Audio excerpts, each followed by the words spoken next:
দর্শক আসসালামু আলাইকুম, কেমন আছেন আপনারা? আমি সকালবেলায় আমার ছাগলের বাচ্চাগুলোকে নেপিয়ার ঘাস খেতে দিয়েছি, কারণ নেপিয়ার ঘাস ছাগলের বাচ্চা খেতে খুব পছন্দ করে। আমি আপনাদেরকে দেখাতে চাচ্ছি, অনেকে ভাবেন যে নেপিয়ার ঘাস একটি মোটা জাতীয় ঘাস, এটি আখ গাছের মতন শক্ত আর গরু ছাগলে কখনো খাবে না, তাই এই ঘাসটা চাষ করা যাচ্ছে না, এই ধারণাটা। কিন্তু না, এই ঘাসটি খুব নরম এবং মিষ্টি জাতীয় রসালো ঘাস। এই ঘাসটি গরু ছাগল উভয়ই খুব পছন্দ করে। এই জন্য আসুন আমরা নেপিয়ার ঘাস চাষ করি এবং নেপিয়ার ঘাস গরু ছাগলকে খাওয়াই।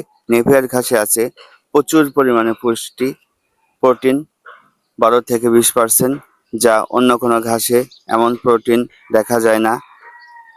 এই ঘাসটি চাষ করলে আপনারা আপনার খামারকে লাভের দিকে নিয়ে যেতে পারবেন, কারণ দানাদার দিয়ে কখনো পশুপালন করা সম্ভব নয়।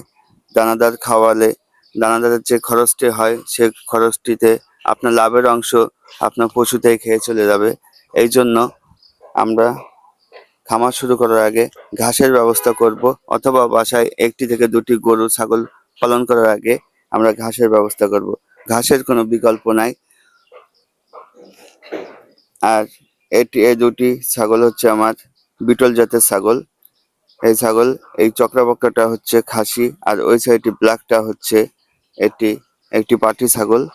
মাশাআল্লাহ, আল্লাহর রহমতে খুব ভালো তাদের গ্রোথ। তারা সবসময় ঘাসই খায়,